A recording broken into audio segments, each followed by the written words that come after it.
Oras na naman para sa sulit na smartphone. Sa budget na under 8K, anong phone nga ba ang pinaka-okay pagdating sa gaming, camera, multitasking at kahit 5G? Yan mismo ang aalamin natin ngayon at sa presyong yan, dalawa agad ang standout, ang Infinix Hot 50 5G at Redmi Note 14 4G. Pero alin kaya sa kanila ang maswak sa pangangailangan mo?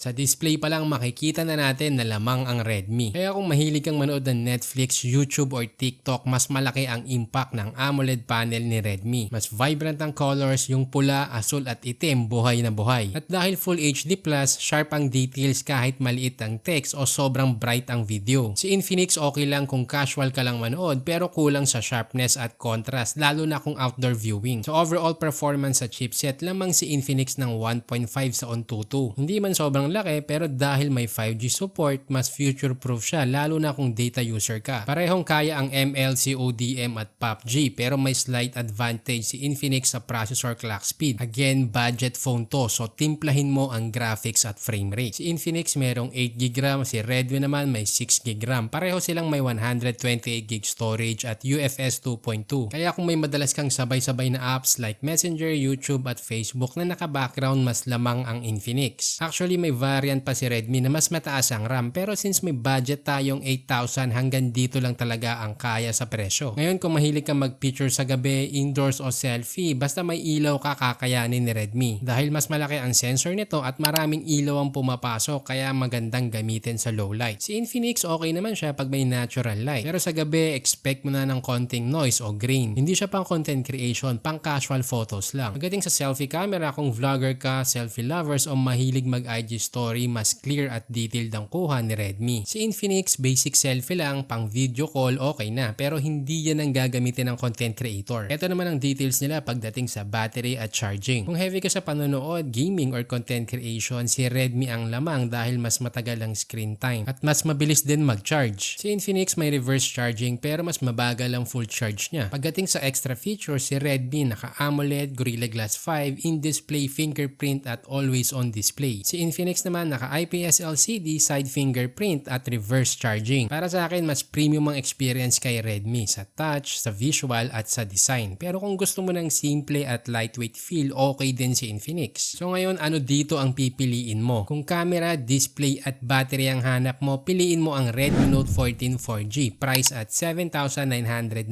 pesos. Para to sa content creation, mas malinaw ang screen, mas malakas ang camera lalo na sa gabi, matagal ang battery at mas mabilis mag-charge. Kung 5G, RAM at multitasking ang priority mo, piliin mo ang Infinix Hot 50 5G, currently at 7,719 pesos. Best for mobile data users, mas malaking RAM, mas okay sa casual gaming at daily multitasking, mas sulit kung need mo talaga ng 5G. By the way, kung isa dito ang ginagamit mong smartphone, paki-comment naman ang experience mo at nilagay ko na rin sa description ang official links kung saan mo ito mabibili. Meron din kaming exclusive FB group na smartphone tips kung saan personal ka naming tutulungan pumili ng best smartphone for your budget. Kami na rin ang maghahanap ng legit store at discount para sa'yo. Again, exclusive to sa mga seryosong online buyers lang na gustong makatipid at magkaroon ng peace of mind. At kung nakatulong sa'yo ang video na to, sana matulungan mo din kaming ma-reach ang 100k subscribers. Kaya mag-subscribe ka na.